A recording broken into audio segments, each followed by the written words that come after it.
Hello all, నేను doctor Shalini, consultant obstetrician, gynaecologist and laparoscopic surgeon. ఈ రోజు పాప్స్మియర్ గురించి మాట్లాడతాం. పాప్స్మియర్ రొటీన్ గా చేసే ఒక ఓపీడీ ప్రొసీజర్. ఇందులో మనము గర్భసంచి ముఖద్వారం సర్విక్స్ నుండి షెడ్ అయిన సెల్స్ ని స్క్రేప్ చేసి టెస్టింగ్ కి పంపిస్తాం. ఇది మనము జనరల్ గా 21 ఇయర్స్ నుండి 65 ఇయర్స్ విమెన్ వరకు అడ్వైస్ చేస్తూ ఉంటాం. పాప్స్మియర్ తో పాటు ఒకవేళ హెచ్పివి డిఎన్ఏ ని టెస్ట్ చేస్తే దాన్ని మనం కో టెస్టింగ్ అంటాం. Pap smear is advised once in 3 years for every women. అదే కో టెస్టింగ్ చేస్తే వన్స్ ఇన్ 5 ఇయర్స్ అడ్వైస్ చేస్తాం. Pap smear is screening test for cervical cancer. దాంతో పాటు మనం ఇన్ఫెక్షన్స్ లేదా ఫంగల్ ఎలిమెంట్స్ ని కూడా తెలుసుకోవడానికి వీలుగా ఉంటుంది.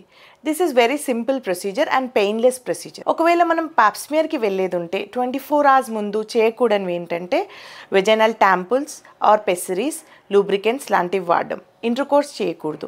అలాగే పాప్స్మియర్కి ముందు బ్లీడింగ్ అనేది ఉండకూడదు.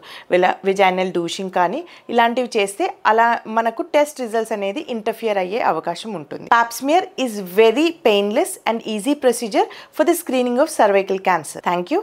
Stay healthy.